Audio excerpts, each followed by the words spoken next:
as far as the our understanding of the ethics are concerned or the conduct is concerned. And the down the line, because this is a specialized profession, we have been born under some law and naturally under the regulatory mechanism, IBBI comes on the picture, and down the line, registered valuer organization comes into the picture, and the many, simply speaking, the social and the obligatory things which comes on the way to prove our skill, to prove our understanding how strong we are into the valuation side, the professional side. So those understanding today, fortunate enough with the practical aspects and the framework, will be able to understand with at the end of the session will be more understandable, will be more basically wherever we have any kind of doubt, so that will be out of our mind, that will be cleared with. And naturally this registered valuer organization, well supported by Preeti Savla, our vice chairperson around us, and the team at the secretariat, headed by Sonali Das Haldar and Rahul and the others also. They are well supporting this initiative and many initiative of this board, which Preeti will be speaking about. So with this initial remarks, I welcome you each and every participants. I welcome the our dynamic and the experienced speaker Sujal Saji and the team at the secretariat also, and I welcome our my co-chairperson or the vice chairperson Preeti Savla to this fifth session of the Valuation Manthan, which will be going a better understanding of the regulatory system. With this initial remarks, I welcome Preeti Savla, and I request her for her words for the members and our speakers also. Preeti, over to you now. Thank you, Chairman. Very respected Chairman, Valuation Standard Board, C. Hansraj Chugji, and taking a lot of efforts for valuation as well as FRRB to review all the audit reports and contributing a lot to the institute. And this Valuation Manthan we have started this year, and we welcome C. Sujal Shah. So whenever anything comes to in valuation, the first name comes to my mind is C.A. Sujal Shah, is contributing and having a vast experience in valuation, maybe more than 2 decades. And Sujal bhai, thank you very much for accepting our invitation and being part of this Valuation Manthan series. And your guidance is always available for on valuation.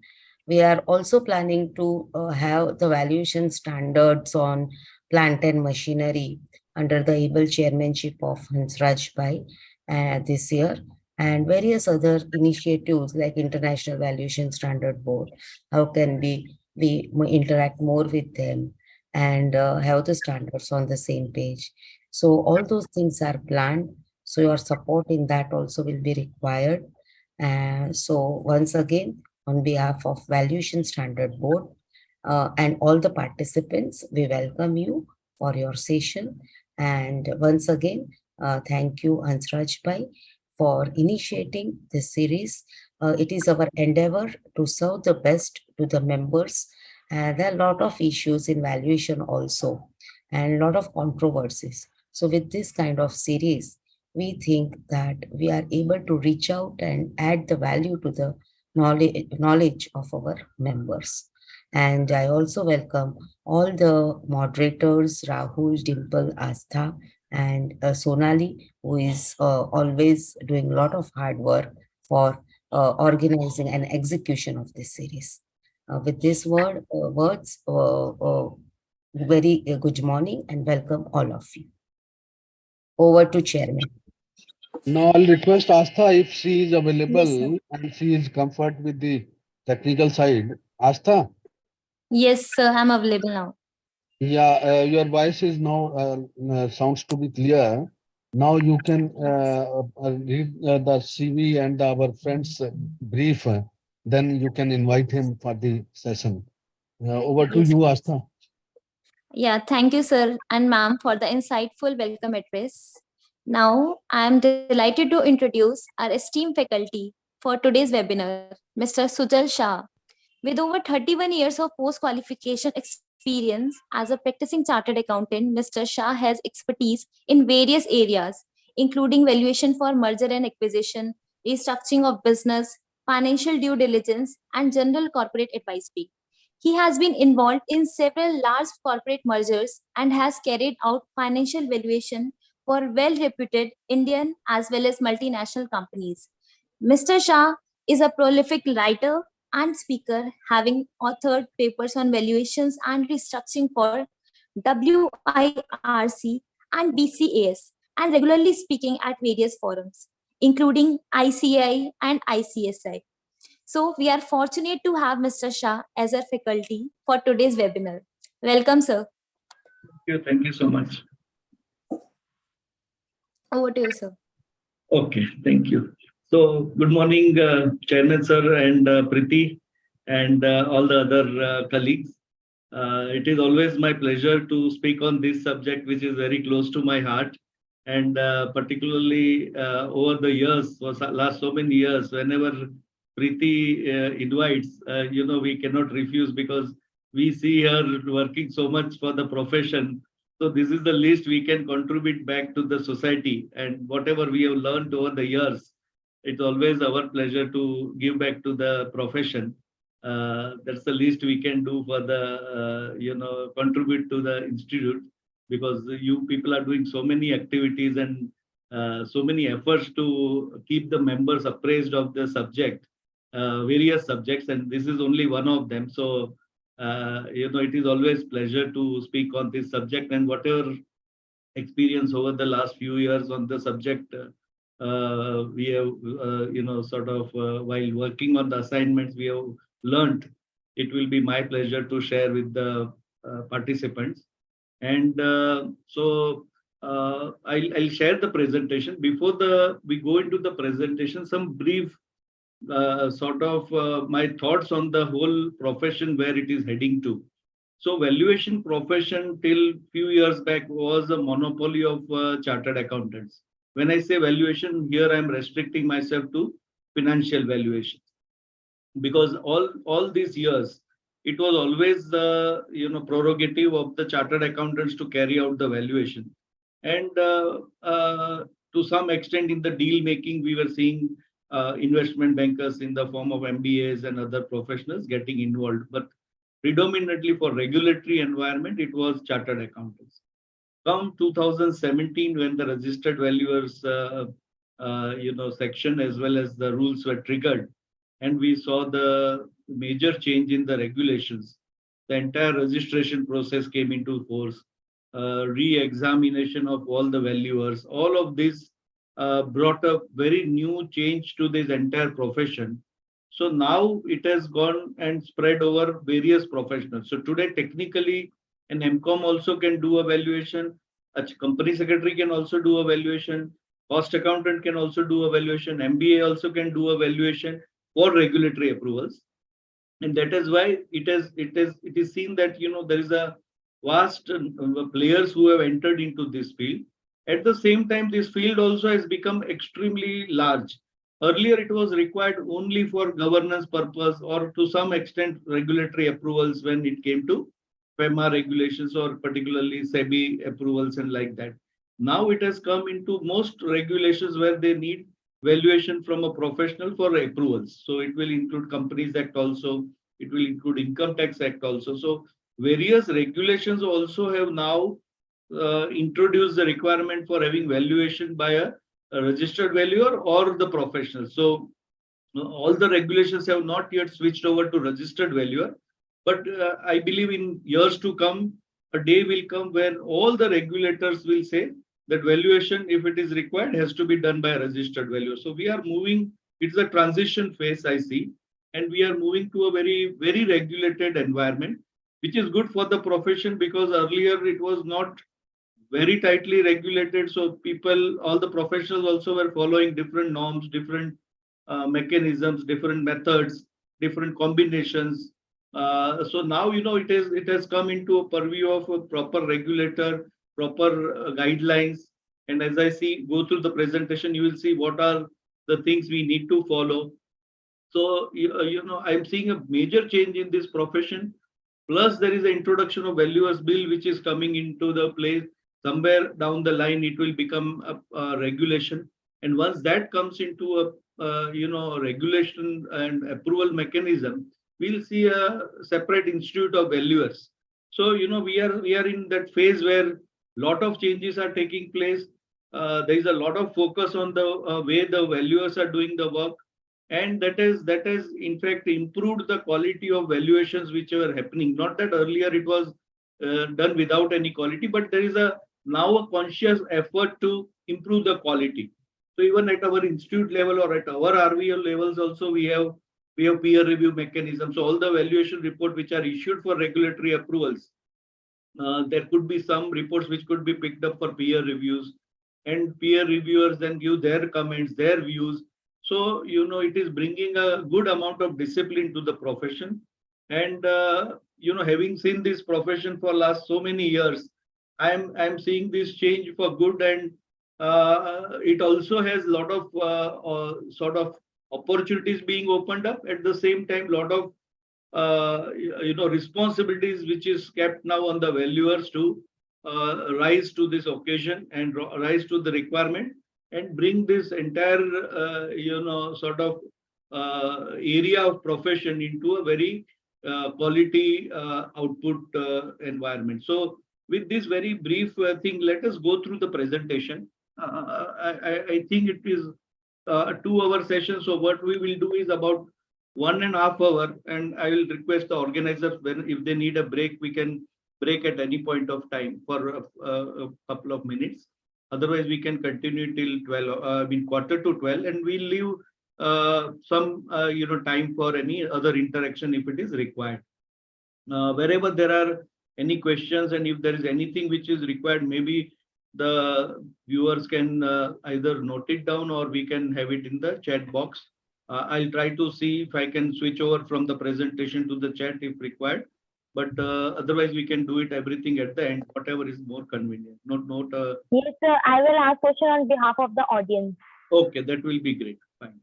So wherever required, you can stop me, or we can do it everything at the end.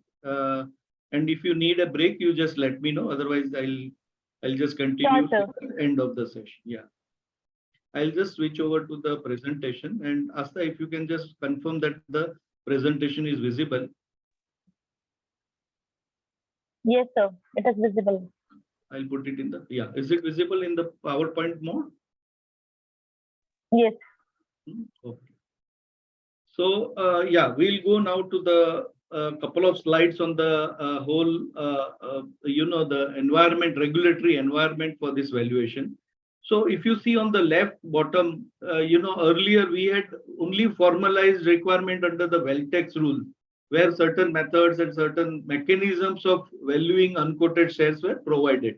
This was the time when, hardly there were any regulations. We had at some point of time CCI guidelines, and that used to be governing the pricing mechanism for any issue of shares.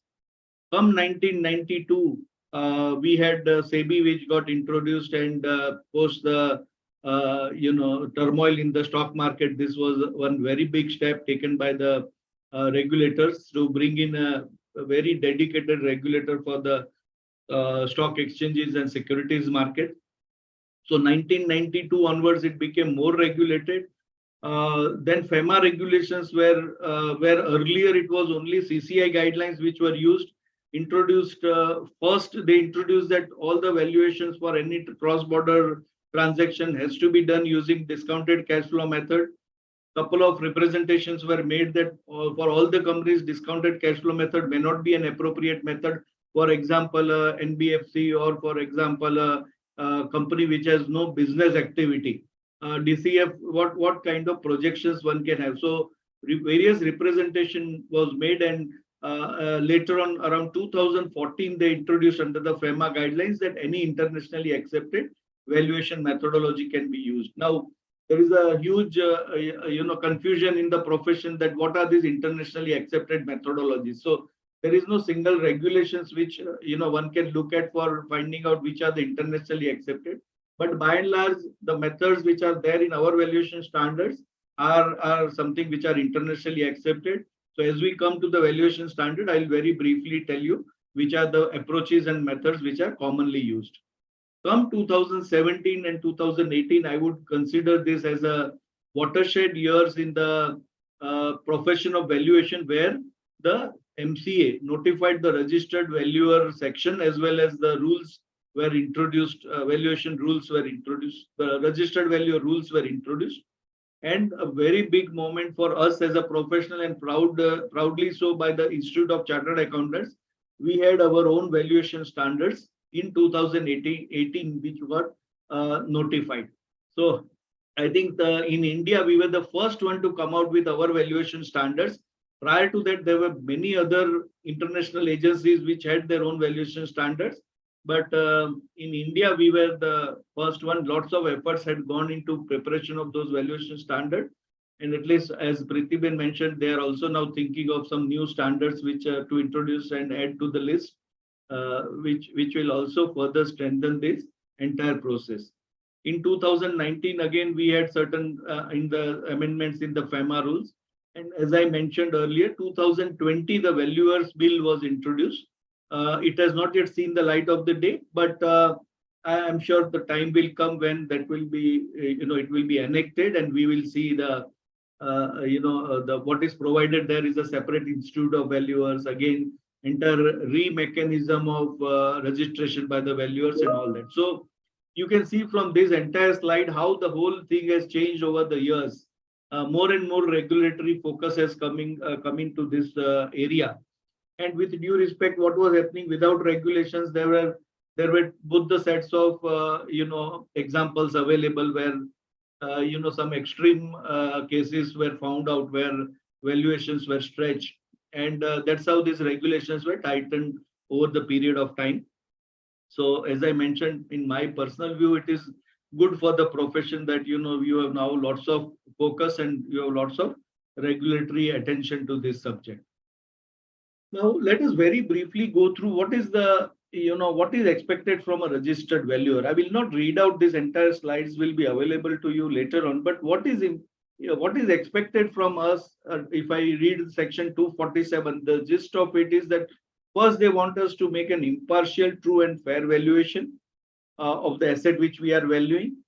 They also expect us to exercise, due diligence. This is not the due diligence report as we understand for the transactions. They want you to be more careful, you more diligent to carry out the assignments. They also want us to be not connected to the company directly or indirectly in any which way, 3 years prior to the assignment and 3 years post the assignment.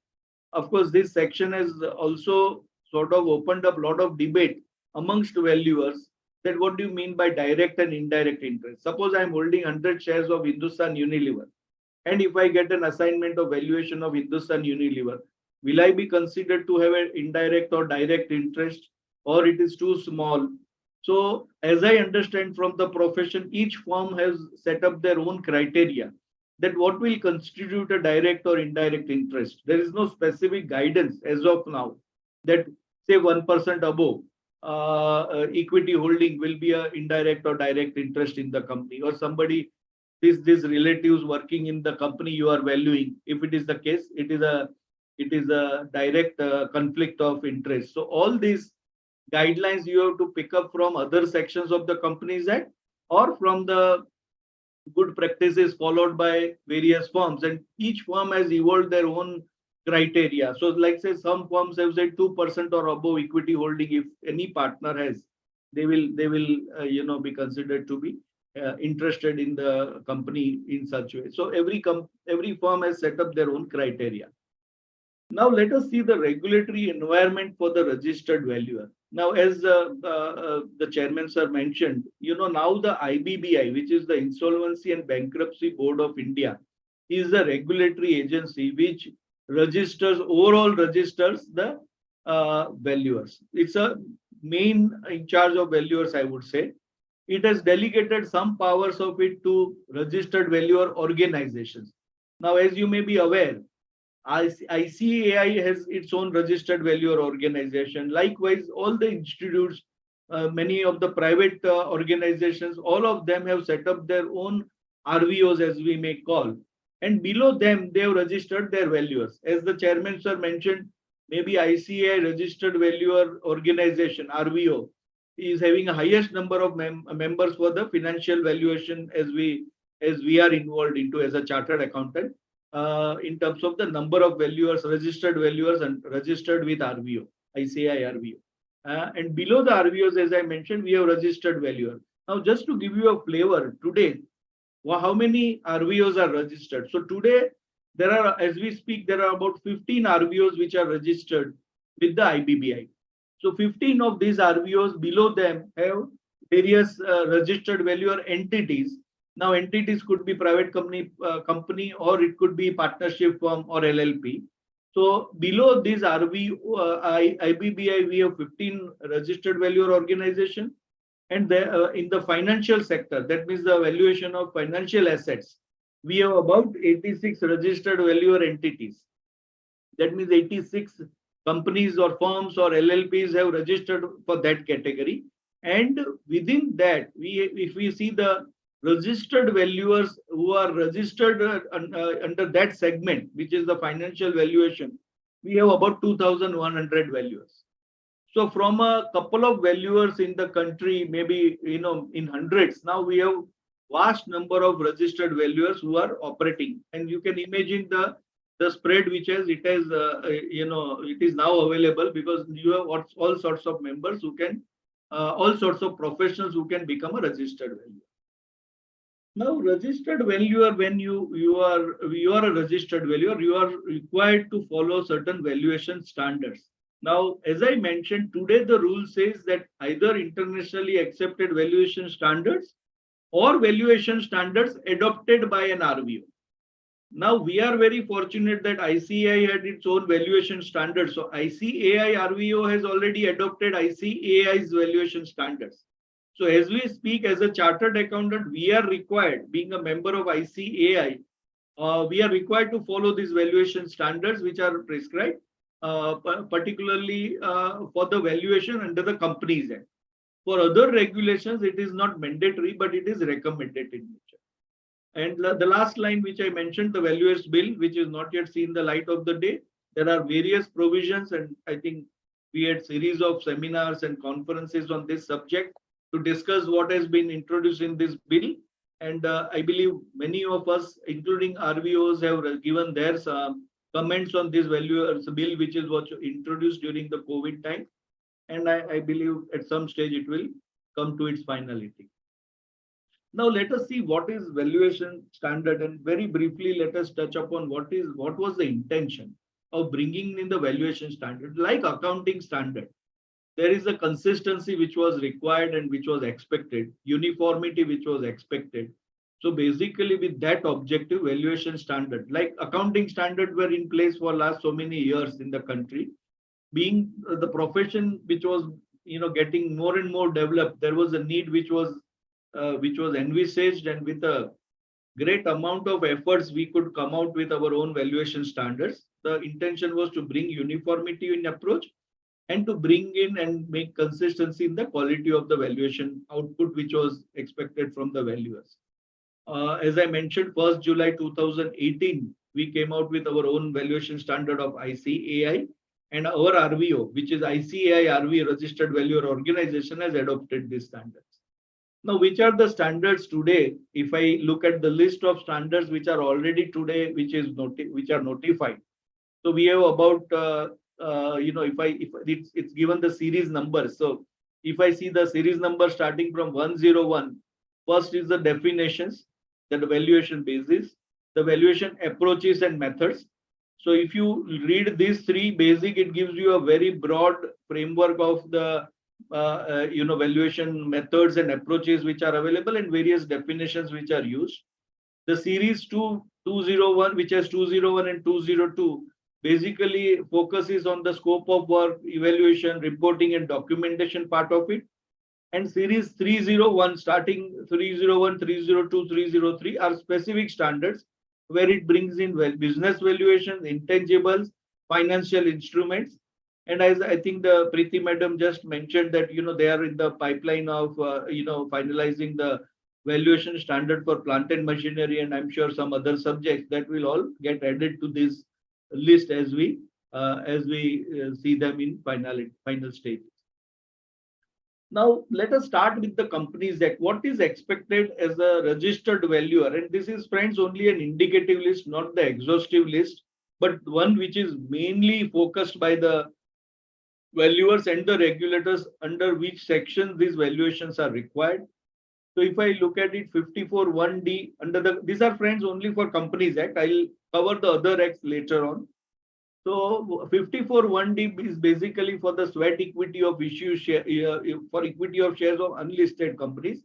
Again, what was happening for unlisted company issuing sweat equity shares, and which were mainly for the operating team members, there were no consistency which was used, and valuations were also not that time required. So we saw a varied kind of mechanisms and other things being followed. So that has been now brought under the registered valuer requirement that any company wanting to issue sweat equity shares for unlisted companies, they will have to get the valuation report by a registered valuer. And the moment it is referred to a registered valuer, the registered valuer will follow the valuation standard, either the internationally accepted valuation standards or the ICAI valuation standards. So either of those standards will get issued. So basically, again, to bring in the uniformity. Section 62(1)(c) is basically for issue of shares or convertible securities on a preferential basis. And again, for the unlisted company, for either cash or consideration other than cash, many times the promoters introduce certain assets, and in lieu of those assets, they want to issue themselves shares for that company. Again, you will need to have the registered valuers valuation. 67(3)(b) is for providing the money by a company for purchase of its own shares by either employees or trustees of the trust which is holding the shares for the benefit of employees. 192(2), section 192(2) is for transfer of assets for non-cash consideration to or from the directors. Again, for the resolution purpose, they will need the valuation. The main section, according to me, is section 230 and 232, where there is a huge trigger for registered valuers, which is mainly for the amalgamation of the companies and restructuring of companies. This is the maximum section which is triggering the valuation requirement. So whether it's a small company or it's a big company, for any merger or any demerger, where it goes through a scheme of a compromise or arrangement under section 230 or 232, you will need a registered valuer's report. Section 234, which is a not very oftenly used section, cross-border merger of an Indian company into foreign company or vice versa. 236, section 236 is purchasing the shares from a minority shareholding. Now, this is the section which is triggered often when you cross a particular percentage in a company and you want to buy out the minority, you have to offer the shares purchase at a fair value, and that fair value is recommended by the registered valuer. 281 is for the winding up of a company. Again, a report of the registered valuer will be required. So as I mentioned, friends, this is more like an indicative list. There could be some lot of other triggers under the Companies Act where they've introduced. So any valuation, just to reconfirm, any valuation under the Companies Act, whenever it is triggered, because registered valuers concept was introduced in the Companies Act and it is part of the section and the rules, any valuation under the Companies Act will have to be by registered valuers. Other regulators are still catching up. So either they are allowing chartered accountants or merchant bankers or other professionals to do the valuation. In a short time, in my view, in a couple of years, we will see all those regulations also will change to registered valuers. Now let us see under the Foreign Exchange Management Act, that is a FEMA, what are the trigger points where the valuation will be could be required. So first and foremost, when a company, an Indian company, is issuing shares or any security to a resident company or a person resident outside India. So a foreign company taking a stake in India, that means foreign exchange is coming into the country and you are issuing new shares to that entity for giving them a stake. The requirement is to do the valuation. Second is transfer of securities of an Indian company by resident to in favor of non-resident, or transfer of shares or securities of Indian company by non-resident to in favor of resident. So vice versa, either foreign exchange is going out of the country or foreign exchange is coming into the country. And investment in shares of a foreign company by the Indian company. Here, this is meant for the outward remittance by a company for acquiring another foreign company. Again, there the FEMA regulations will require the valuations to be done. Now, let us see what is provided under the FEMA.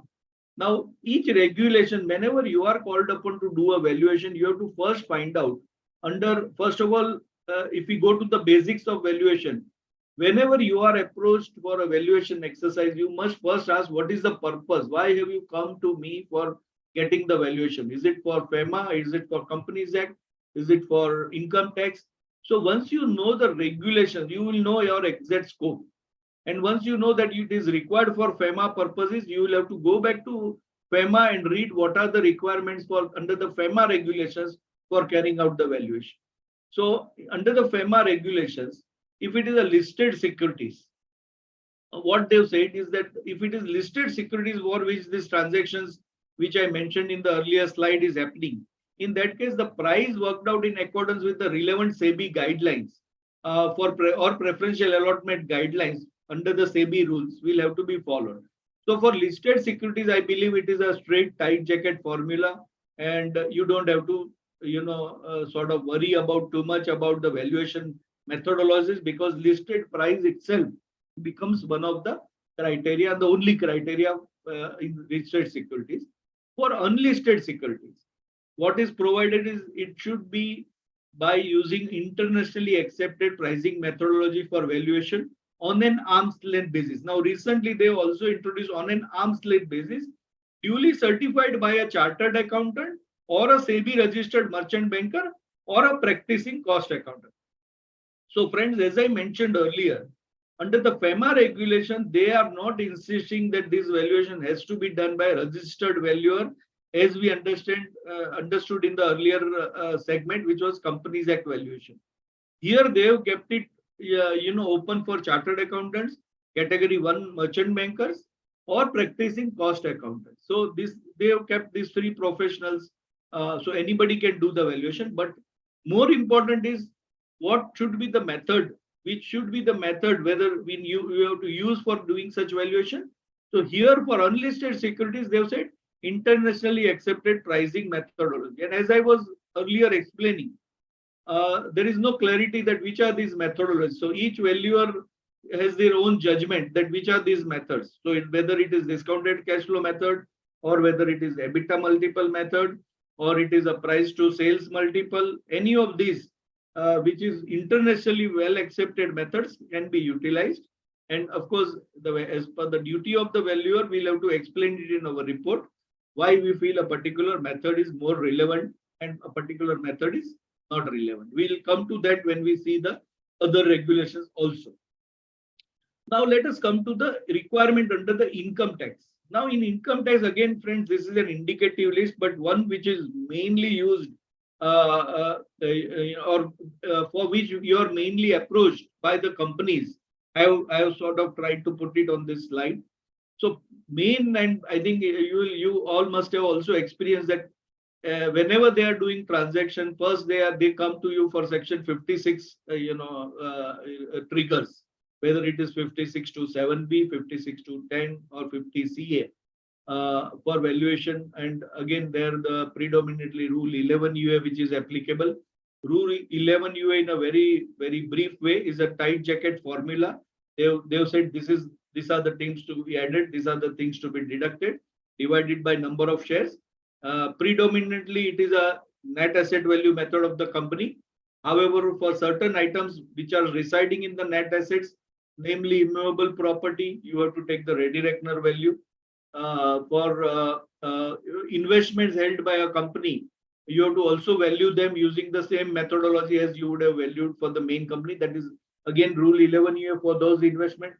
So for example, if company A is holding shares of company B and you are asked upon to do rule 11 year valuation of company A, For valuing company B as an investment, you will also follow again same parameters of Rule 11. So likewise, you'll have to keep on doing. A practical problem which has come up is that if it is like a circular investment companies and one company holding another company's shares, you can imagine at what level it will go down the line. So it could be, so very theoretically, if I have to value say Tata Sons, it will have some 15-20 layers of investments to be carried out. So whenever you get 11 year valuation, try to understand the fact pattern of the company to be valued and what are the complexities involved, and then you take up the work. Many times it happens that we take up the work assuming it is just a 11 year valuation, but you end up doing 5, 7, 8 valuations because of the complexities involved. So better to understand the fact pattern before you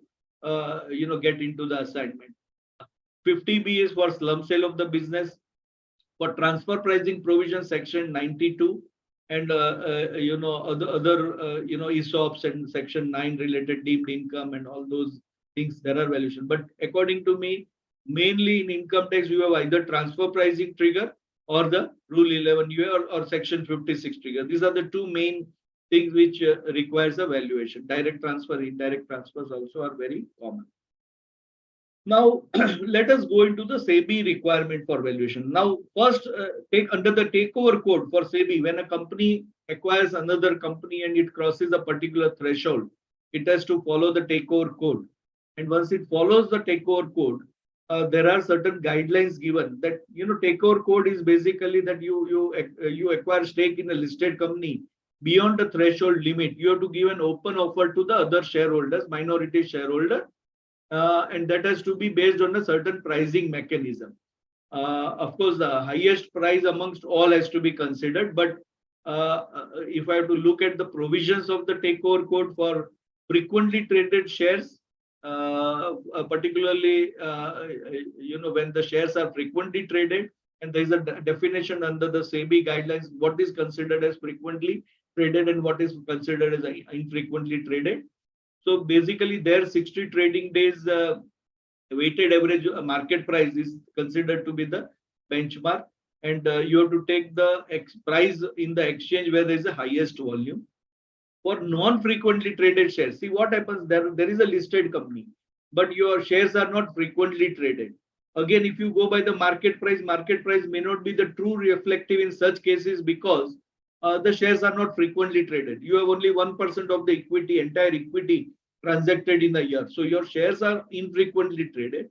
In that case, you have to use the SEBI guidelines says for such cases, you have to value the shares using price determined by the acquirer and the manager to the open offer, which is generally an investment banker, taking into account valuation parameters, including, it is not saying only this, it says including book value, comparable trading multiples, and such other parameters as are customary for valuation of shares of such companies.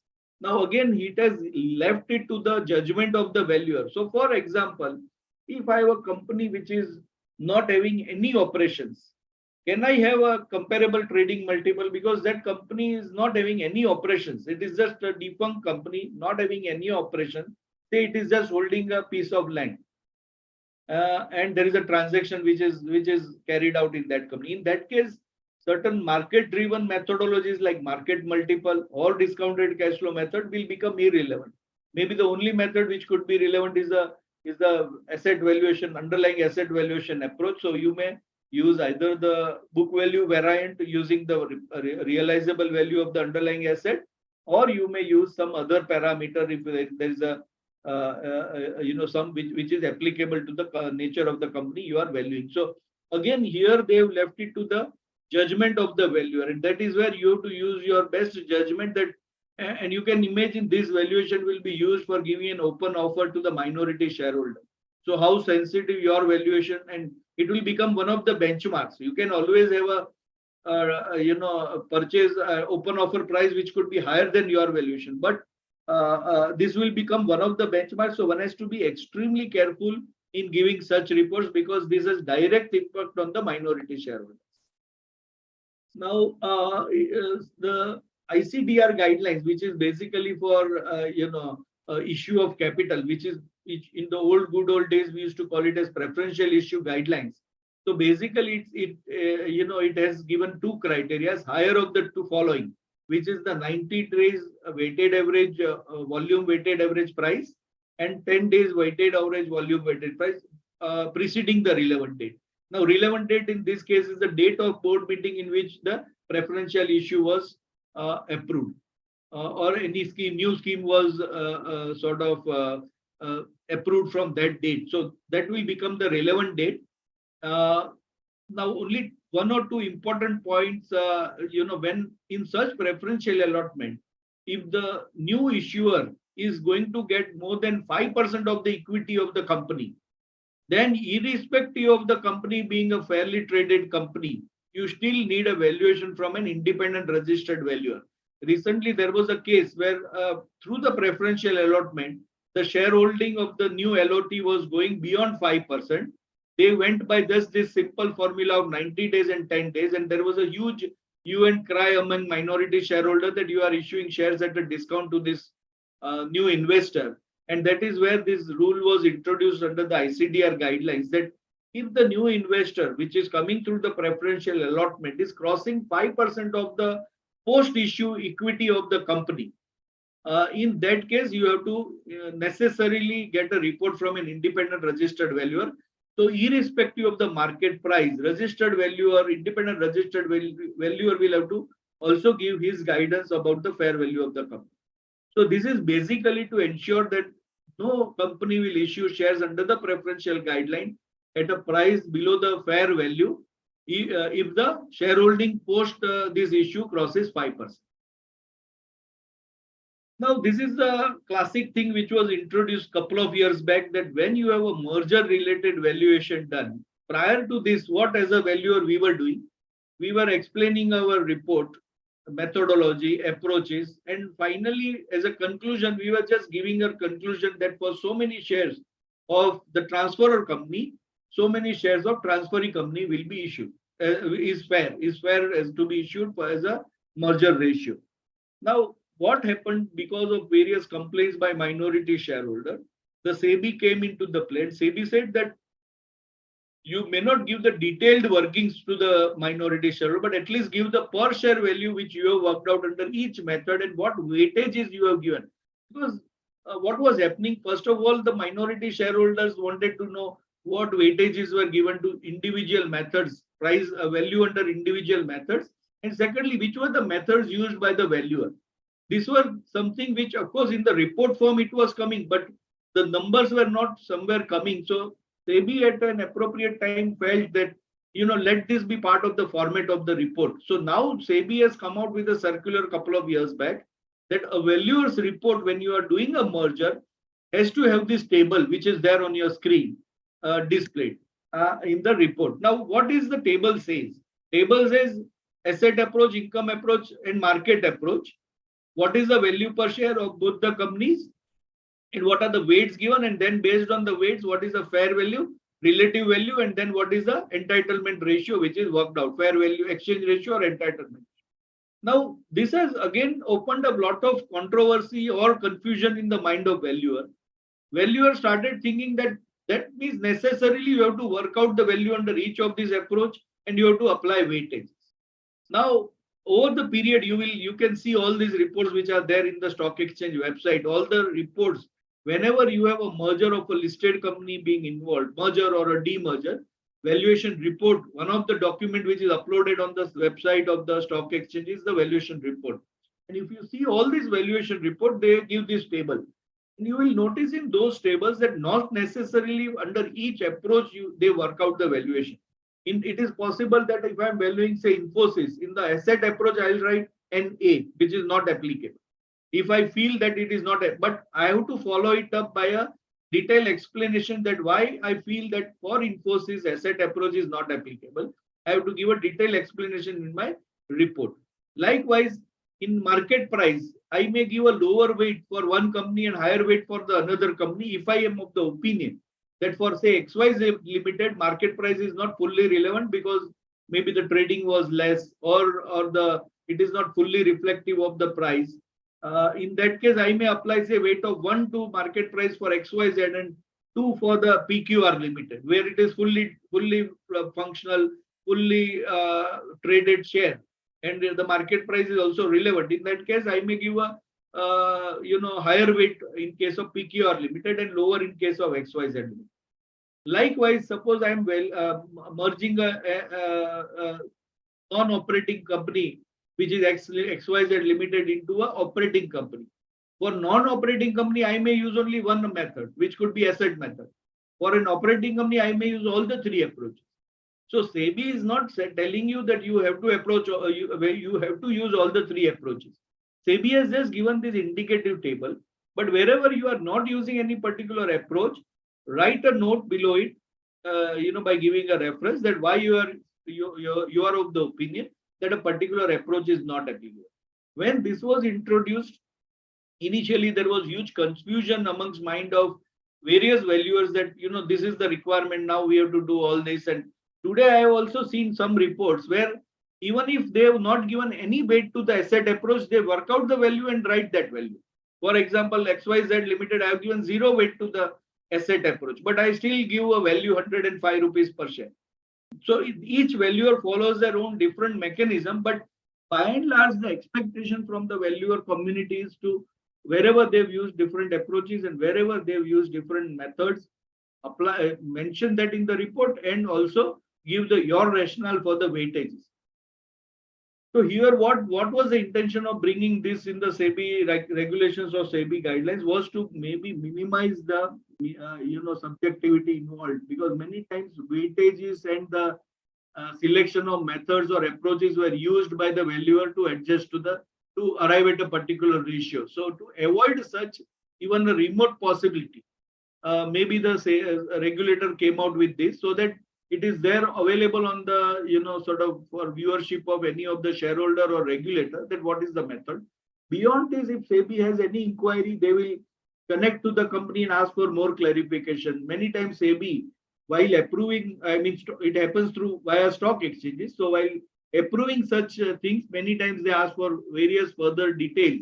Many times detailed workings are also called upon from the valuers, and whatever is relevant is also uploaded on the website. So there is no fixed format of approval, mechanism. Once this is submitted, then there could be some further sets of questions which also may come up. Now, having understood this under various acts, broadly what are the requirements in the regulatory framework, it may be appropriate to first understand, before we go into the issues, which was the major reference point for today's discussion. I thought it may be worthwhile that let us understand the basic concept, because I understand in this particular format, you may have participants who are not regularly carrying out the valuation. So also for a couple of slides, I have added on the basic concepts of the valuation, and including certain approaches of valuation. And then we will touch upon the issues so that it will be more relevant for the listener to connect with the issues. Now, let us first understand the concept that what is valuation. So basically, leave aside any of the things which is presented on the slide. What is a common sense says that when you are called upon to do the valuation, either you have to follow the regulations which requires you to carry out that valuation for which you are called upon, or you have to do a fair valuation of the company. When you say fair valuation of the company or the division or the shares, it will be basically with an intention that if a normal buyer, normal seller, how he would have traded or how he would have exchanged value for this particular asset which you are valuing, that is a fair valuation. It should not have any biases of other parameters affecting the valuations. Now, valuation, friends, is not an exact science. I remember many years back, somebody had come out with a software which carries out the valuation. I respect use of technology, but I do not subscribe that you should become slaves of the sorry, the slide got changed. I respect the usage of technology, because technology helps us to do the work more effectively and more with a higher speed. But at the same time, we can't become slaves of technology, where technology or the software will tell you what is the fair value of the company. valuation is not a subject where it is a formula driven thing. You have to use your judgment as a valuer, and person A doing a valuation versus person B doing a valuation, it is most likely that they may come with different conclusions, because both will use their own judgment, subjectivity. So it is not an exact science.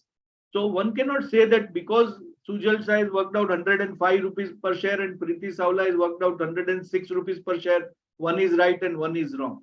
Maybe both are right, both have their own logic, both have their own concept, both have their own thinking pattern behind it, and they have their own logic.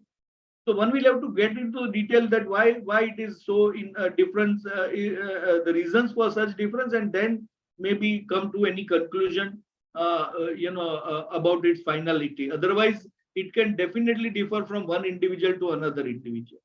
As I mentioned, it is more of an art because there is a subjectivity involved. Another important point which many of us miss is that valuation is a date specific thing. It is a perishable item. I would say valuation done on 30th April 2023, in many cases, even say 2 days down the line, may not be a relevant valuation, because between the two dates, there could have be an event which can take place, which can substantially change the valuation of the underlying asset, either upward or downward. And the classic example, which in most of my talk I give, is the valuation of, say, if I had carried out a valuation of Taj Kolaba just prior to the terrorist attack and post the terrorist attack, within few hours, the entire valuation of that property could have changed, because there was an attack. Nobody knew when this will reopen. Nobody knew what kind of damages it has taken place in the interregnum. Nobody knew what kind of compensation they will have to give the people who have lost their lives or they got injured. No one knew that what kind of staff recruitment, additional security arrangement, additional staff recruitment they will have to do to meet the new requirement of security, international security guidelines and other things. So absolutely, there was a darkness during those days that what could be the value. Just if somebody had done a valuation 2 days prior to that, it would have done based on a normal going concern, running hotel, and the valuation could be different. So it's a very date specific thing. So whenever you are called upon to do a valuation, please see between the date you are carrying out the valuation and the actual usage, if there are any major events which have taken place. Many times you have fire in the factory, and suddenly you have, your entire operations are shut for 3 months. Your valuation may change. Or after you do a valuation, and you have, say, lots of surplus land within the next to your factory, and suddenly government announces, say, introduction of an international airport coming out in that area, the whole prices may change overnight. So it can have upward revision, downward revision, and that's why there could be a major change between the two dates in the valuation. Valuation also varies with the situation. So as I mentioned, suppose you are called upon to do a Rule 11U evaluation, you will not go into the fair market value and other concept, because you are given a particular formula under which you are called upon, and your report will also state that this is the value under Rule 11U. You will not say this is a fair value on an arm's length basis. So that is how both are different. Now, when I say which are the assets for which a valuer may be called upon, of course, as a chartered accountant, our role is quite, restricted. So we can do a valuation of securities or financial assets, or a valuation of a business or intangible assets. Technically, today we are, even the registered valuers, we are category under which we are registered by our ICI RBO. We cannot do land and building valuation, plant and machinery valuation, or drawings or painting valuations. That is all done by different category of people. Maybe there are some other institutes RVO who have taken license under all the three or all the different two categories. But as we speak for today, for chartered accountants, we are not allowed to do land and building and plant and machinery in other categories. So predominantly as a chartered accountant, we focus for securities or financial assets, intangibles, or business valuation, as the case may be. Now let us understand what is the purpose of valuation where we can be called upon. So one could be for restructuring, business valuation required for restructuring, purchase or sale of shares, litigation for family settlements. Now of late, I am seeing a huge rise in the litigation amongst family members also, and not only litigation. Many times family voluntarily comes over for a separation because the new generation has come over and they want to be separate, and it is a most amicable situation. But they generally need a support of valuation, because in the basket, if there are 100 items in the family, which could be say 15 flats, 20 factories, all of this put together, the family wants to first understand the value of the basket and then how it is distributed among different family members. That entire thing, they generally come to a valuation, and then followed by legal professionals who will support them with the documents and other things. For fundraising also, valuation is a must, because you must know, when you are raising the fund, what is the fair value. Under the regulatory regime, as we discussed, SEBI, Companies Act, Income Tax and FEMA. Nowadays, another important area which is I am seeing last 1 decade, which has become most important, is the valuation of intangibles, which could be for actual sale or purchase of that intangible. It could be for hypothecation.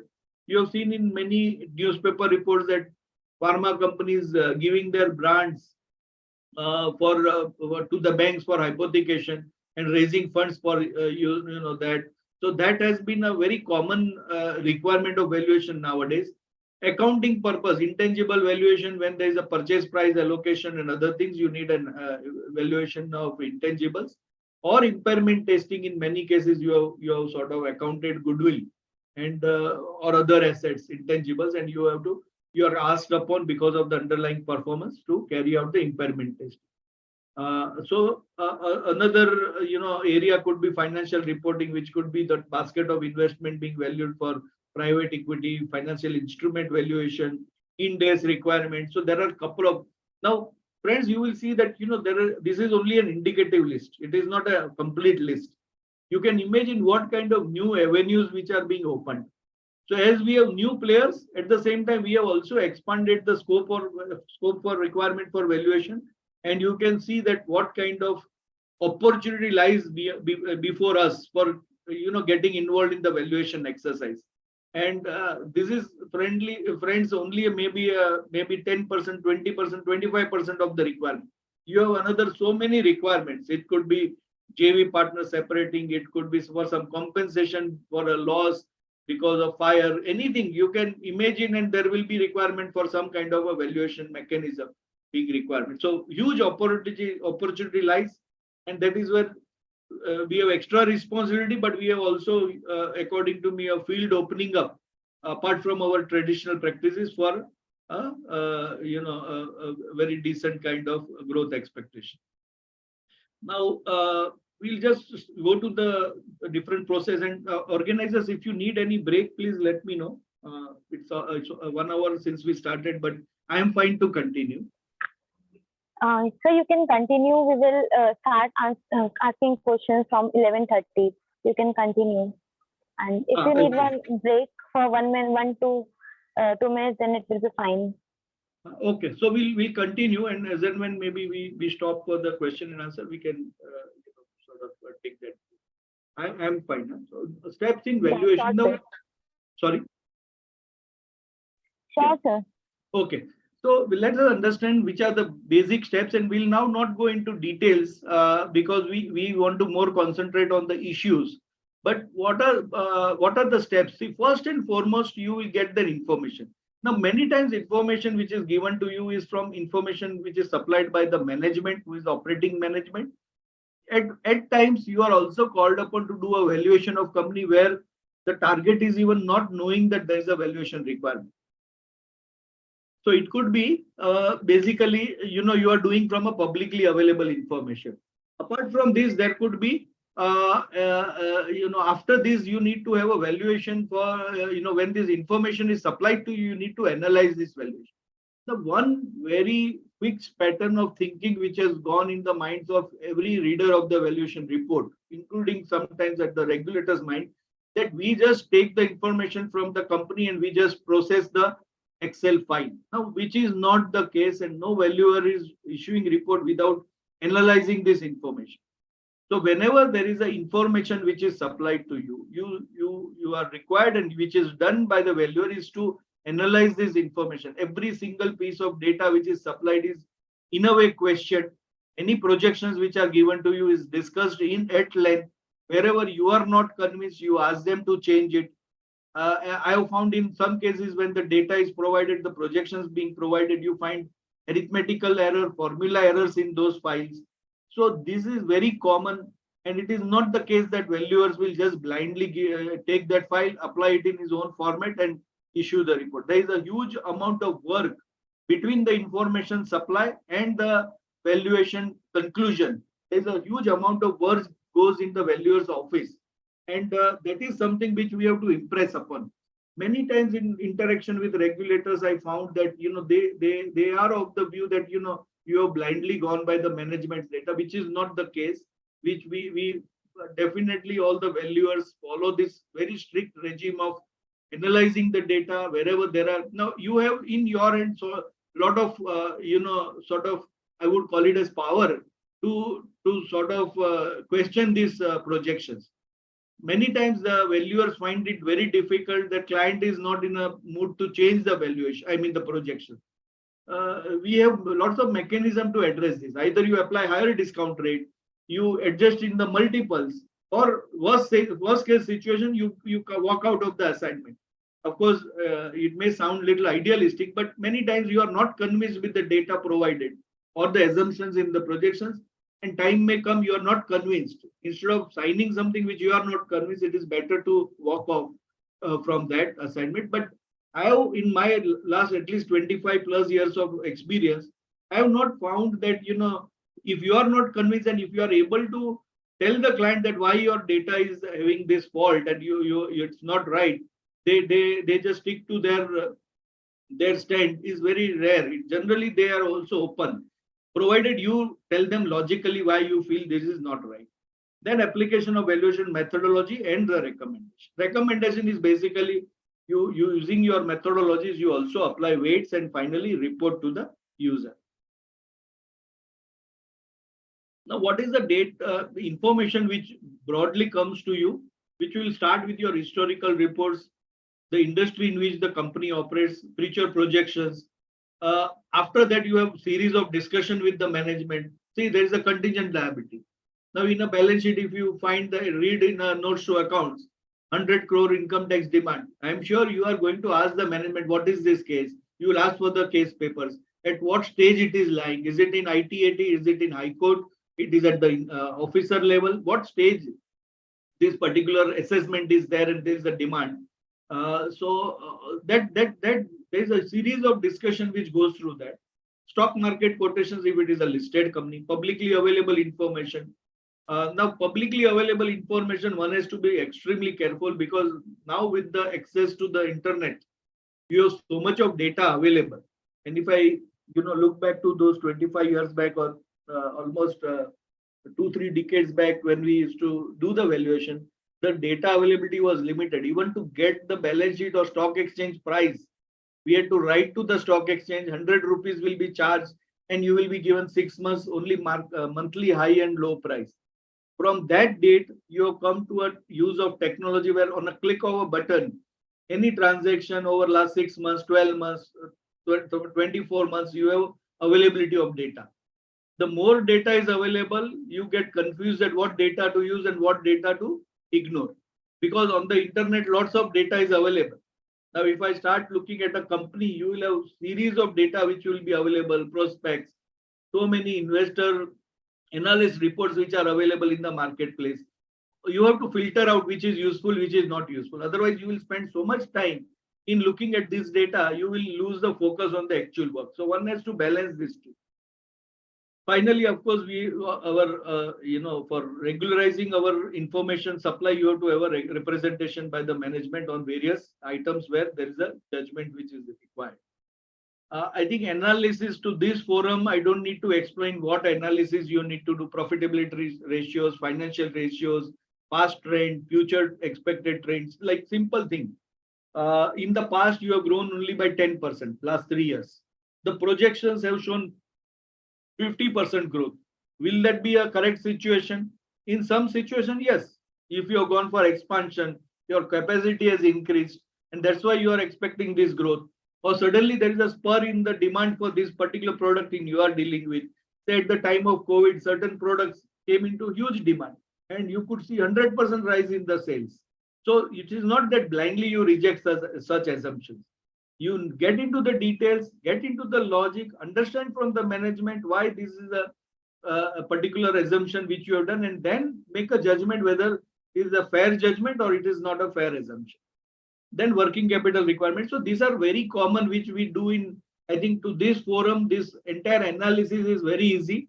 Only it has to be a generalized analysis of the data which is provided to you, as well as what is available on the publicly available information, and you do a very formal analysis of the entire data, and then go to the next step.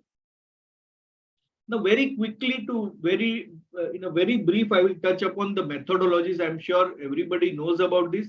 Under the income approach, you have discounted cash flow method. Under the market approach, you have various market related approaches, which could be market price, comparable companies multiple method, or comparable transaction multiple method. On the cost approach, you have net asset value method. Under net asset value method, you may also have replacement value, realizable value, as the case may be. So these are the two distinct approaches. And as you saw the SEBI format, I showed you the table. They have given these three approaches. Under this approach, you may use one method, two method, depending on the facts of the case, and then come to your conclusion. But in the SEBI circular, they have given these approaches. Now, discounted cash flow method, again, without getting into the detail, because otherwise we'll spend good amount of time on understanding the method. Just to very briefly tell you, this is predominantly based on the future expected cash flow which the company will generate, and this is mainly the free cash flow. I may have profits in the company going forward, but if that profit is again getting plowed back in the working capital and capital expenditure needs of the company, the free cash flow which will be available to the enterprise will be low. So to that extent, what is available is a free cash flow for the fund providers, including equity and debt, and then taking a present value of that for the forecast period as well as for the perpetuity period. Typically is the discounted cash flow method, which throws up the enterprise value, and from enterprise value then you remove the loan and other things to accommodate the equity value. So again, discount factor very broadly is cost of equity, cost of debt, mixture of these two, giving depending on how you have funded the business, you take into account this weighted average cost of capital. In a good valuation class, we take entire day to explain the discounted cash flow method, the discount rate and other thing. But today's focus being on the issues of valuation, will not get into too much detailing of this calculation of weighted average cost of capital. Again, we'll skip these slides because these are more detailing. Now, very common confusion which I have seen amongst the valuer is that what is the debt which I have to take? Do I have to take the current debt, expected debt? Because some companies may be coming out with a huge expansion. They may be borrowing few extra crores of rupees for future expansion. So do I have to take the current debt, future debt? Again, there are different formats being used by different valuers. Some people take average of the different years as a consolidated weighted average debt to equity ratio. Many people are taking only the future debt equity ratio, debt equity composition and other things. But again, the moot point is that whatever you use, you please use your logic and keep your entire explanation handy. Otherwise, many times when you are called upon to do about, because weighted average cost of capital is your assumption as a value, you are called upon either by regulator or any stakeholder to explain the weighted average cost of capital. Many times I have found that the valuers do not have the data or justification of why a particular assumption was in the first place made. So please keep a detailed file note for all of this and keep it as a backup. So in case after say 3 years also you are called upon, you have the backup available that this particular year I had used these factors and these were the reasons why I had used those parameters. Now, comparable companies multiple method. You very simply you apply the maintainable EBITDA, a particular market multiple, which gives you the enterprise value, or you apply to the price equity, price earning multiple to the profit after tax, which gives you equity value. Under the asset approach, you may many times you may apply book value multiple. If you have now seen the banks multiple, nationalized banks multiples are different, and private banks multiples, book value multiples are different. So you may, depending on the asset you are valuing, you apply a multiple to arrive at a particular value under the multiples method. Again, challenge for the valuer in most cases is what multiple to use and how do I determine the multiples. So either it could be historical multiples, and first principle you have to keep in mind is that multiple is a result of the growth expectation in the company.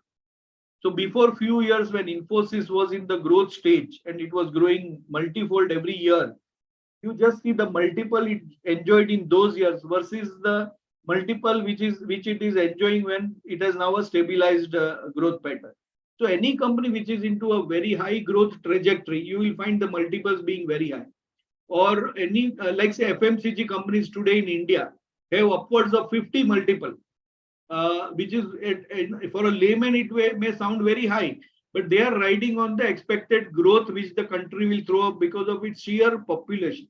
At the smallest village also now you have seen the FMCG products being available. So that kind of reach, once they've reached, you can imagine the kind of growth it may throw up, and that's why the multiples which are enjoyed by such companies far higher as compared to say a steel manufacturer company or a cement manufacturer company whose multiples are reasonably lower as compared to FMCG companies. You have to also see how is your performance versus the peers. And I give always this example that Infosys, suppose for example, is enjoying say 10 multiple. Another software company with say only 20 engineers may not aspire to have the similar multiple because it has a lower size, it has a lower performance also. Infosys mainly works with various engineers off-site, on-site, whereas this is a small company which has only a single location, single customer. So you have to also see where you are placed in the entire market trajectory, and accordingly your multiple needs to be adjusted. At times multiple is also determined by the location, and I give this example of cement companies. Cement companies located in the Madhya Pradesh in the landlocked area versus cement company located in the port side, I mean somewhere near the sea, may have different multiples because of the sheer possibility of exporting your products to other countries for a port company, whereas for a landlocked location, you may have only ability to sell it to your state or the nearby states. Very because it's a commodity and it requires a huge transportation cost. So the location also may differ. Multiples may differ based on the location. Now, any valuation which you do, you may also have a cross check possible. Now let me give you this example that if you are again giving an example of cement company, you are valuing say a cement company located in Madhya Pradesh, you will come out with a particular valuation.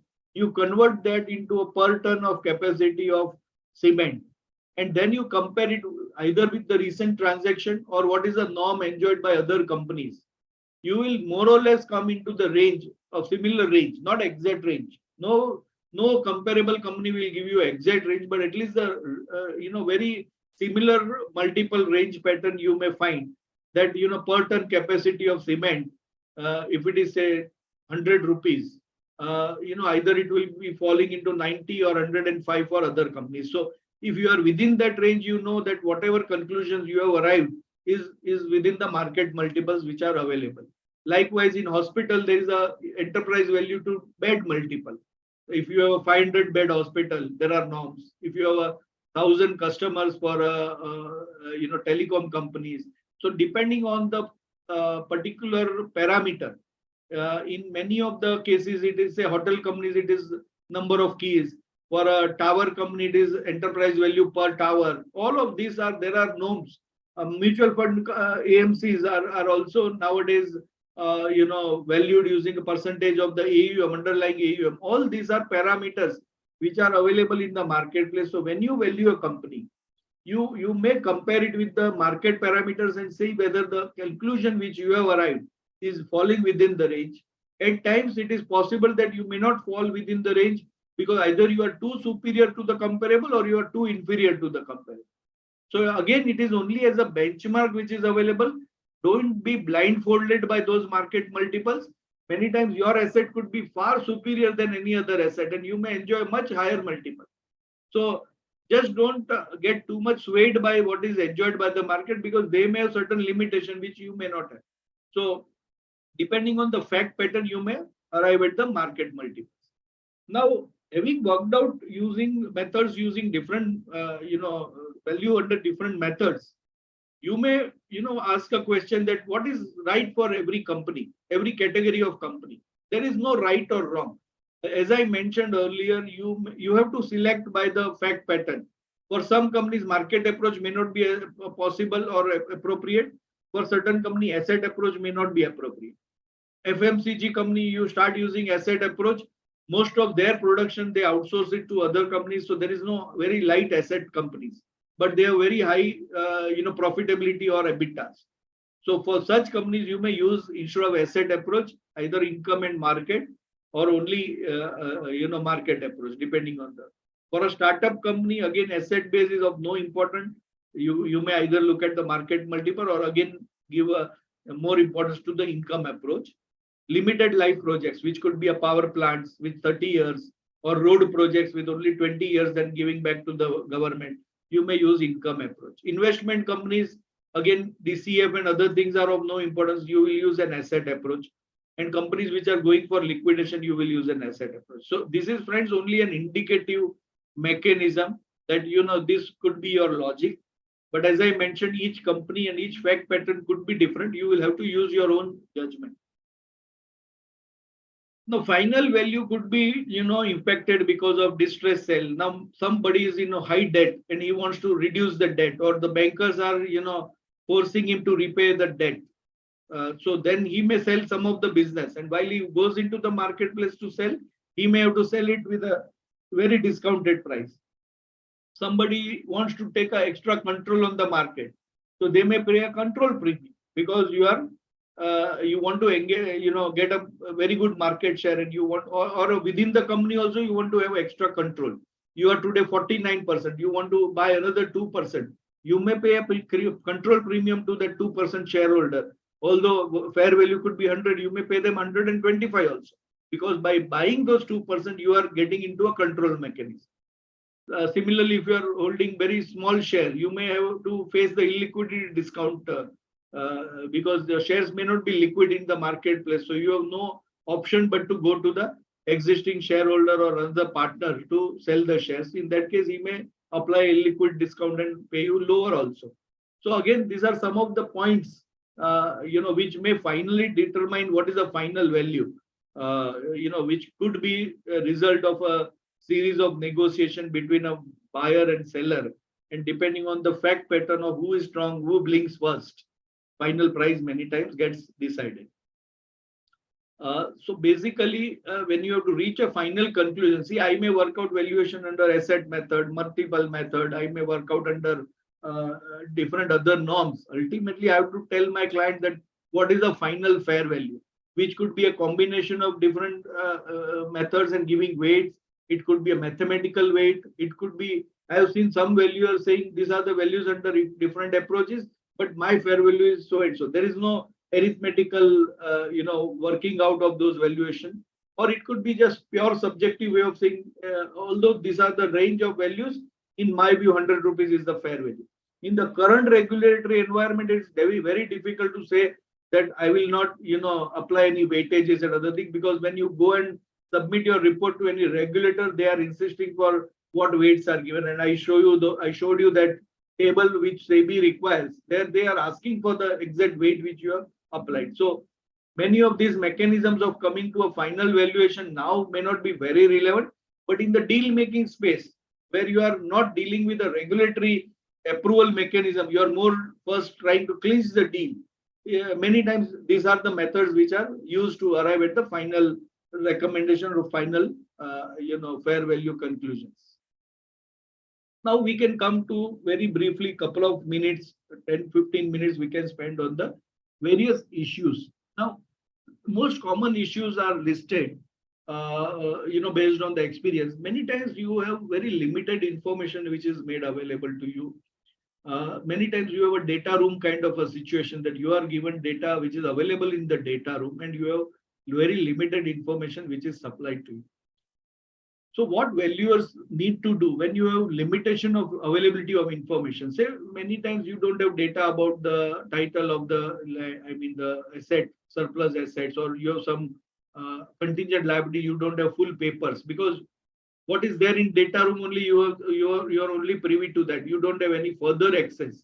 You are asked to bid based on what is available in the data room. In that case, whatever are your limitations, you must very clearly spell out in your conclusion paragraph that according to me the fair value is so and so, considering following limitations, and then spell out that if required put it in bold.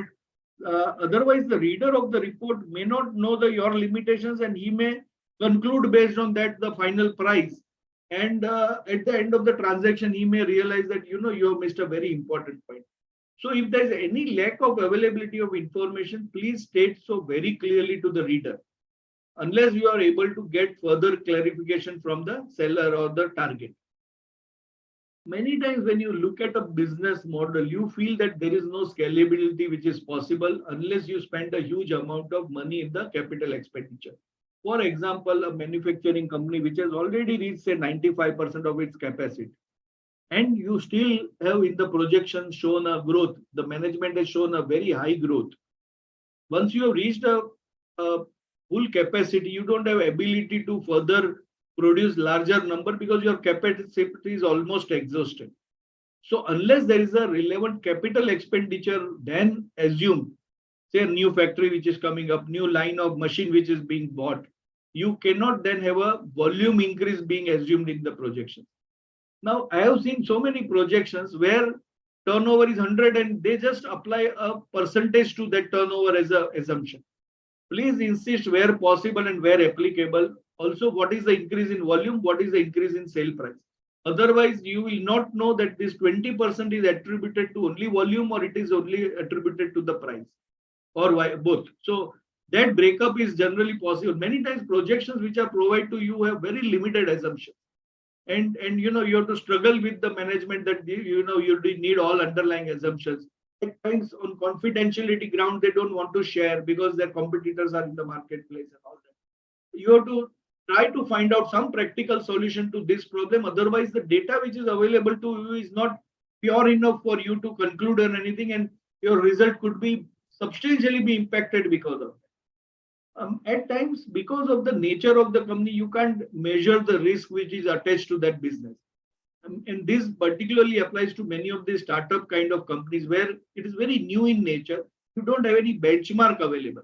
See, if I'm valuing a cement company, I know what are the parameters, what kind of EBITDA multiples are there, what is the EBITDA margins which are possible, how many crores of rupees of capex I will have to incur in a particular year for upkeep of the machinery. All this data is available because you have lots of companies operating in that space. However, in the startup, you have a completely new range. You have a product which is not used in the marketplace. So at times you don't have any risk assessment possible. Again, many times you use our own judgment. You apply little higher at times because it's very new and it is not yet tested. But valuer will have to use his own judgment while ascribing the risk. When you are valuing a listed company and it is thinly traded or a dormant script which is not traded for years, in some way, you may either completely ignore the market price or give a very, very low weight to that market price because it is not fully reflective of a normal trading pattern. Now, loss-making companies, there is a common, sort of mind frame that every loss-making company cannot have any value. Now, that is not the correct situation. Most of the companies which are today being valued at so and so $1 billion, they are all in the current phase are making losses. So it is not necessary that every loss-making company will have zero value. You will have to get into the details, why this company is making loss, going forward, whether it will make a future profit or not. I have seen some projections in the lifetime, they will not make a profit, and still they are enjoying a very high valuation for whatever variety of reason. Let's not get into that. But so again, one has to be very careful ascribing a value to any loss-making company. Don't go with a firm mind that loss-making companies cannot have any value. There are possibilities that it's a retail segment. The first 2 years there will be loss, but then going forward there will be a profit. So get into the details, find out the reasons, and then make a judgment. At times you don't have any comparable companies. When you are valuing a company, you don't see any comparable companies. As a valuer, many times in India we don't find a comparable company. We go to other countries. So in Germany, I might find a very suitable comparable company, and then I adjust for the two different countries specific risk. I may apply that multiple and give that logic in my report that since I don't have any comparable company in India, I have gone to this geography for this reason, and I have made some adjustments to that multiple because it's in a developed zone. I am in a developing zone, so I have applied differential country risk and appropriately adjusted the multiple. The next point is most important, most debated for valuers: illiquidity discount and control premium. Now, many times as a valuer, you are asked upon to make a judgment on illiquidity discount and control premium. Our valuation standard also has touched upon certain parameters, certain points on this subject. Again, it is based on the facts and the judgment of the valuer, because friend, there is no fixed pattern that for any company control premium is 15%, 25%. I have seen control premium going as high as 50% also. I have seen control premium as low as 5% also. So there is no fixed pattern. Many times it is also being clubbed with a distress or very aggressive positioning, and that's why those control premiums are paid. So again, valuer will have to use this judgment, and I have seen some valuation report where they stop at fair value and they leave the control premium and illiquid discount to be negotiated by the parties rather than taking his own call. I have seen so many reports where valuers have themselves put a control premium and given their view that why it should be 25% based on so and so reason. Many times when you are doing a valuation, you are also privy to a due diligence report being issued and available on this particular asset. For example, if again, for the sake of example, if I'm valuing Hindustan Unilever and somebody has done a due diligence on Hindustan Unilever and given me 10 points that these are the 10 negative points on which there could be some liabilities, and it is quantified. As a valuer, I may take cognizance of it at times by applying probability, at times taking 100% of that possibility and do a valuation. Wherever there is no quantification, at times it is left to the valuer to quantify that. If it is not possible for valuer to quantify the impact of any due diligence outcome, as a valuer, many times if it is particularly for a deal making valuation, we just stop at the fair value and highlight that point on due diligence that the above fair valuation is without giving impact of this item of due diligence report, for which quantification is not made available, nor it is possible for me to evaluate that. So because of the technicality involved. So it depends on the facts. Again, you will have to use your own judgment. Now, another important point which comes up for discussion is that how do you value a conglomerate? And we'll maybe try to wind up in 10-12 minutes. So how do you value a conglomerate? Conglomerate is like, say, you have a company within the company, you have, say, 5 different divisions into different divisions being operated, one chemical company, cement company, pharma company, all under one roof. Or you are valuing a group which has various companies with different businesses under different legal heads, so legal entities. So again, you will have to use your judgment that ideally every different business segment will have to be valued separately, and one will have to do sum of parts, unless you are able to say that the entire conglomerate in the overall industry falls under, say, FMCG. One is a shampoo company, another is a soap company, another is a cream company, but largely they are all falling under a FMCG segment. So I will apply a single multiple to that entire conglomerate and apply common EBITDA multiple or common P multiple and value the company.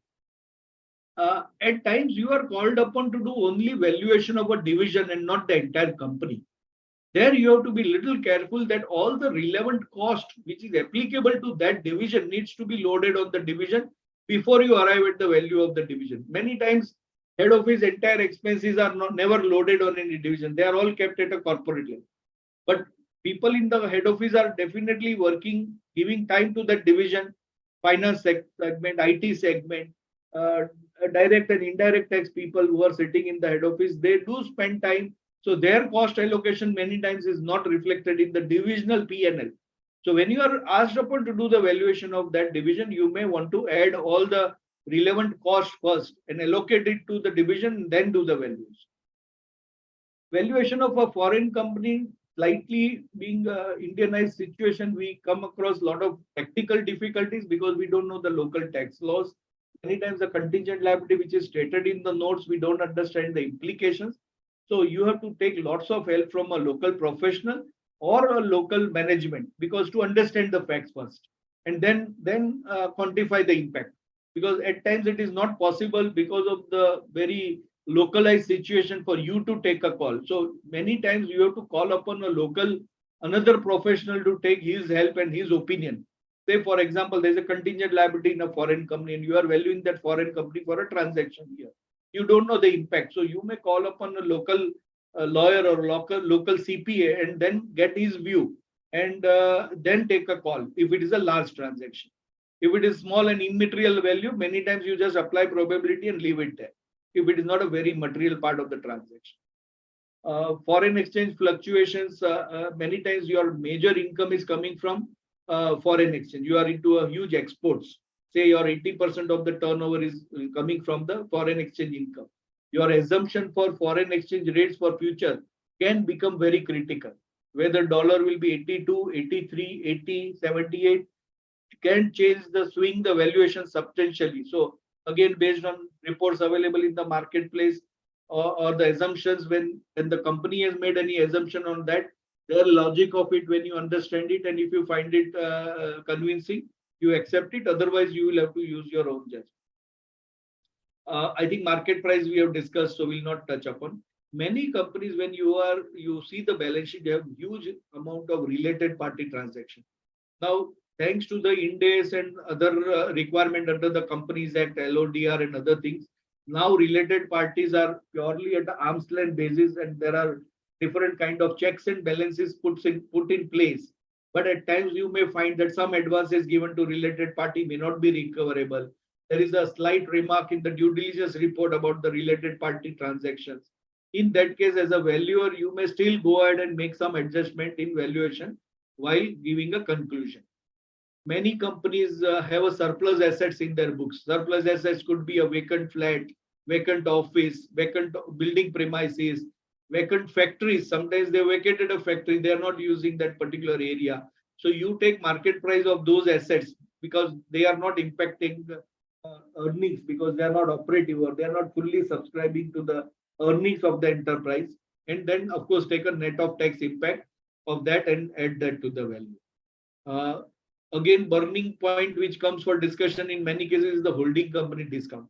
Say, for example, there is a company, listed company holding shares of another listed company. And you can find out from the market prices that there is an element of discount, because if you do a sum of parts, your own business valuation plus the valuation of that stake in the listed company, if you do sum of parts, your market cap is far lower than that. So that means there is a market is not fully recognizing you being a promoter of that holding investment in your books. They do not subscribe that full value. So at times a holding company discount is also applied by valuers while doing a valuation. Or if you are valuing only a purely investment company. Today, if I value say Tata Investment Corporation or any other investment holding company, the discount ranges from 45% to 75% depending on the underlying listed investment which they are holding. And so at times there are huge amount of discounts to the holding company valuations. Now, listed companies, when you are doing a valuation, you also keep in mind the SEBI regulations, because SEBI regulations, as we discussed earlier in the slides, have also prescribed certain mechanism, and at least that's the minimum rate you have to offer to the shareholders. You may offer something higher, but otherwise there is a minimum rate which is applicable. There could be some cross holdings in the company. Company A holding in company B holding in company A, and you are asked upon to value company A. Again, there will be circular reference. So thanks to Excel and the mechanism available, you can address this cross holding. But you will have to value both the companies and appropriately adjust. At times, you have contingent liabilities and assets in the books. Contingent liabilities could be taxation, some pharma-related claim, customer claim, some arbitrations going on. Contingent asset could be also on account of some claim on the other party, and you may receive some compensation. All of this you will have to take into account while doing the valuation. Many times, valuer apply a probability to such assets or liabilities and take a net of tax impact. If you have investment in your books, you will have to revalue those investments using the current fair value mechanism. At times, if it is like a subsidiary investments and you are both operating in the same market operations, like say FMCG or cement, you may use a common consolidated results and apply a common multiple. Sometimes you may find a once in a lifetime impact because of COVID. Like say in 2020 or 21, whatever valuations were done, valuers were making one-time impact of this COVID, because if I take into account the results for 20 or 21 and start applying multiplier to that, it was heavily impacting the valuation, because post the COVID, definitely the situation will normalize and you will come back to the normal profit. So many times valuers made certain adjustments of either ignoring or giving very low weightage to those years while arriving at the maintainable level of earnings. And nowadays, again, the biggest challenge for valuation is the complex securities. You can have compulsorily convertible, optionally convertible, debenture, shares, preference shares. All these, you will have to, basic thing, common sense, you will have to apply. Go through the terms of those instruments and then apply the valuation mechanism. Don't blindly treat them as equity or debt or vice versa without getting into the terms. Many times terms are not clearly understood by valuers, and he will give a particular impact in the valuation without realizing that you are given a wrong impact, because many times terms are drafted in such a complex way that it takes for you a huge amount of time to understand the underlying terms of this complex securities. Now, very briefly to touch upon the merger related practical issues. Here you have to do a relative valuation of the two companies. Appointed date is very important, because generally your valuation will fall back upon the appointed date. There is always a debate whether synergies are to be considered or not, because both the companies, when they combine together, you will definitely have some synergies. But ideally, it is on a standalone as it is, where it is basis you value the company and then arrive at the swap ratio. Market price, there is a debate whether you need to take a 3 months period, 6 months period, 1 year period. Each valuer firm follows their own pattern. Whatever you follow it consistently, follow it using same principle, so that tomorrow when it is questioned, you have a backup available that you have been using this constantly. And you must have your own logic also, that why you are using a longer period or why you are using a shorter period. In mergers, in my personal view, I don't think so you can give range of ratios. You can't say ratio could be 1.1:2 or 1.2:2, depending on it is a range. It cannot be that range, because in the scheme, your valuation is considered by the board and one single report ratio is approved. So in good old days, there were valuers who were giving range for even swap ratios. In my personal view, now in the current regulatory environment, it may not be possible, because no board of directors also would like to average out using that range, because then they are taking the call on the valuation rather than relying on a independent professional. I think other points are common. Very last one or two slides on the judicial pronouncement, because when you are doing a valuation, you must know how judiciary looks at the valuation. And these are mainly cases either for the merger valuation or a standalone valuation, which got challenged and went all the way up to courts, either Supreme Court or the lower courts. But See, in the first bullet, you will see the which was mainly Mafatlal Industries and Mir Mafatlal versus, and then the second one was Park Davis Pfizer merger, where the courts have taken a view that exchange ratio will not be disturbed by court unless you found that it is grossly unfair. See, on the face of it, you find certain parameters used which are grossly impacting only one set of shareholders. Till that time, courts will not interfere into valuation.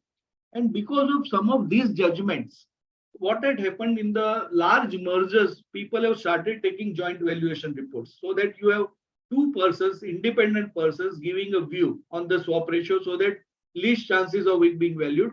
Plus, nowadays, for a listed company, you also have an investment banker giving a fairness opinion on your valuation. So you have double check on the valuation, and then you have a fairness opinion thereupon. So you have a good amount of independence, and different views have been taken before you have concluded. So no court will generally would like to then interfere unless they find something very grossly unfair.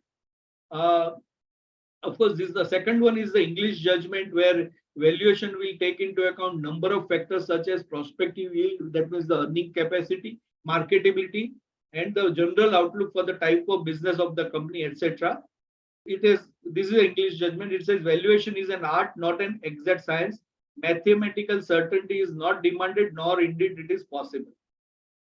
The third bullet is, I think, the Bible of the for the valuers, which is the Hindustan Lever and Tata Oil Mills case, which went all the way till Supreme Court, where three methods were used and combination and different weightages were given. So those who are interested in valuation practice, the reference is given. You must read this case because the parameters of valuation, the courts have gone into good amount of details and given a guidance, and for years together this judgment became a benchmark and the guidance for valuers to see how the judiciary looks at the valuation. And the last one is the Cadbury's valuation. Again, here they have said unless there is something grossly found in the calculations, courts will not interfere into valuation. They have taken a view that court is not an expert on this subject. At the most, we have seen judiciary appoints another valuer. They don't get into themselves a conclusion on the valuation. And they also, in the second bullet, you will see that they have just said because certain methods were used, you cannot say that this entire valuation was biased unless you can throw upon some parameters which can show that that was quite just unjustified for a particular class of shareholders. So again, this judgment also well drafted, reasoned judgment, and one who wants to learn the subject, Hindustan Lever and Cadbury judgments, I think in the current times are quite exhaustive, and it gives a good amount of guidance as to how judiciary looks at the valuation. I think that ends my presentation. Sorry if I've exceeded the time, but we can leave it for the organizer to take it from. I'll stop sharing the slides so that we can take it. Yeah, sure. Yeah. Thank you, C.A. Shah, for the insightful presentation on the regulatory framework and practical issues in valuation. Your expertise and experience in this field are truly impressive, and we appreciate you sharing your knowledge with us. Now it is the time to open the floor of questions. So I will be asking questions on the behalf of participants. So our first question is, will a valuer be asked to value minority interest in corporate? Will a valuer be asked to value minority interest in corporate? Yeah, it depends on the transaction. You may be called upon to do a minority. Suppose minority is being squeezed out, and there is a valuation which is done, and the minority shareholder may call upon a valuer to guide them whether the valuation which is offered by the company is fair or not. So there is a possibility, and I have seen so many minority shareholders making a group and going and getting it valued by another valuer. So that is possible. Yeah. Okay. So next question is, where can we read more about the valuation to be adopted based on the type of entity and industry of the entity? So see, there is a lot of literature available on valuation nowadays. I think if one wants to enter into the field, first and foremost, according to me, first you read the valuation section and valuation rules, because that will give you a good clarity of what is expected from you as a valuer. Second good thing to start is the valuation standards. If you read the entire valuation standards, uh, they are well covering the subject, different types of companies, what kind of methods are useful. So, and after that, I believe our RVO as well as our institute has come out with lots of guidance on this subject through series of articles and series of advisories and frameworks which are made available to the valuers, and that gives a huge amount of clarity about in a particular situation how valuation needs to be addressed to. So I would feel that if you want to enter into this field, lot of amount of reading will be required. You will have to be aware about what is happening in the marketplace. For example, you are valuing a hotel company. You must know what are the recent transactions which have taken place. And thanks to the technology, now you have VC circles and deal curries and all those websites which are available, which throws up a lot of data about unquoted companies, different segment-wise transactions which have taken place in the recent past. So you will have to sort of open up your knowledge building exercise to a large extent. Having studied the chartered accountancy course, I think we are given a good amount of platform for carrying out this valuation. Please never keep in your mind that valuation is a rocket science. It is a simple application of logic and being more diligent and very good in number crunching. If you have these 2-3 qualities, which I believe every chartered accountant who is part of the member of this August Institute will have these qualities.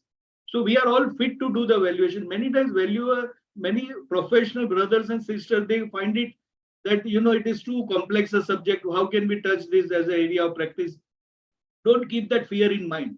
Unless you attempt it, you will never you will never be able to learn that subject. At the most, what you will do, you will make some error in judgment, which will have some logic. So I don't see any challenge. Or if the worst case scenario, you get trained under some valuer, get a 1 or 2 year training, you will know how typically these are handled and then venture into this. So coming to your question, you have lots of material available from our own institute to read and create a platform for you to learn the subject in more detail. Next question is, do you think valuer could in theory rely on AI inspired method to carry out valuation? Valuer can just can you repeat the question? Rely on artificial intelligence inspired methods to carry out valuations. I doubt whether you can only rely on artificial intelligence. Yes, as I mentioned, you use the technology and the data available, but don't become slaves of it. Today, if I put on a chat GPT, how to value FMCG company, I'll have series of methods and a series of guidance available. Unless the valuer applies his own mind, applies his own logic, you will never be able to do a fair job at transaction. Use the technology to your advantage. Don't become too dependent on the technology. Sometimes I've seen a basic mistake we do in applying the formula. Some number which has to be reduced by applying a double negative, we add it. Now there should be immediate common sense that since this number which is ultimately thrown up is out of the range, or as I mentioned, unless you cross check it with some other parameters in the industry, you will not be able to see that what is thrown from your formula, is it right or wrong. So always keep checks and balances in place. Any type of technology, whether artificial intelligence or any software or anything else you want to use it, you are most welcome to use it, but don't become too dependent. Otherwise, you can imagine even robots can do the valuation. But why you are being called upon? You are called upon because there is a subjectivity based on your experience and based on your judgment. What is the view of a particular professional is being sought for.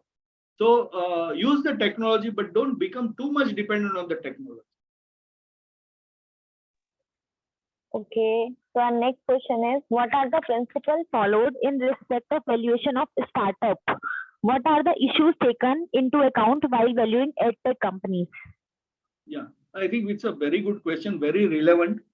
And as I mentioned, startup valuation is the most challenging valuation in the current times, because what is happening based at some times, and again, it is not applicable to all the cases. Some startup valuation, they have series 1 investment, series 2 investments.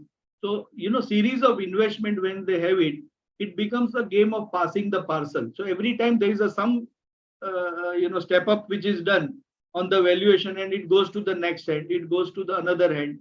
So startup valuation, many times if you start and apply your traditional methods, it is not possible.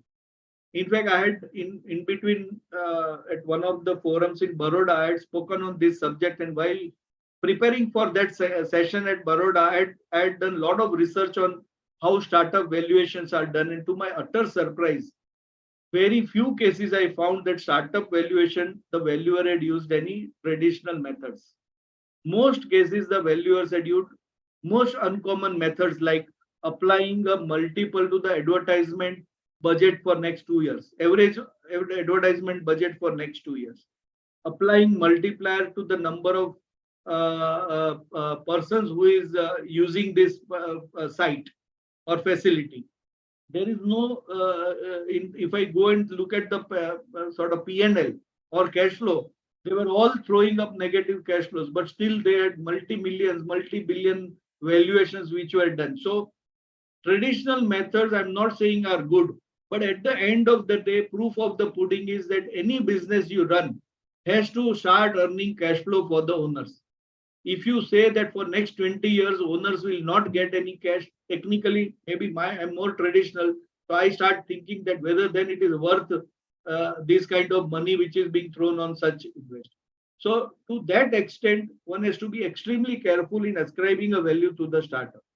At the same time, today, when a startup gets a valuation of a particular, very high value, there are registered valuers who are issuing a report because it has to be submitted to the Companies Act for the uploading of the, approval of the MCA and all that.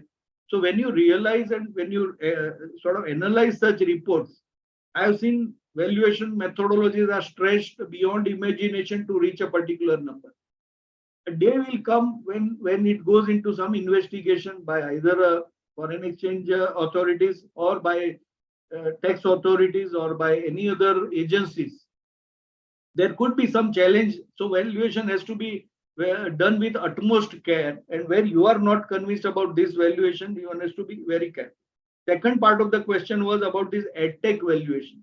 Now see, in EdTech, it is slightly different that you have one software or you have a series of software or you have recorded lectures, which is your IPR. So there you see the quality of the IPR which is already made or being created by the company, and try to see that IPR using certain parameters of the number of users. Today you may have only 200 students, but say at the end of 5 years you are expecting 5,000 students, because it is possible to extend this entire software or whatever IPR you have created in different geographies with the help of technology. And this judgment about 5,000, you have some backup available. Then you can, there at least you have some backup to calculate your cash flows and future profitability and then do the valuation. So wherever in a startup you have already an IPR which is promising and tested and tried, and you see that only scaling up is an issue or scaling up is a challenge, with an appropriate discount rate, higher discount rate for the risk involved in scaling up, you may value such EdTech companies or any startup which has some IPR. So our next question is from Kiran Vichare. The question is, what could be the methodology adopted to value ESG corporate? Would environment accounting be a factor for such corporate, especially in the alternative energy sector? I think it's a very specific thing. It is still evolving. According to me, it will require, in fact, maybe this gives me the clue that, we can be, as an institute, can be the pioneer in setting up guidelines for our professional brothers. I have not done too much of study on this subject, but I think we'll have to evolve certain mechanisms of rating, because today I in fact, last year, last June or July, I saw one rating agency coming out with a ranking for such this thing. Of course, they had not put it in numbers form, but certain using some 7 or 8 parameters, they had ranked these companies.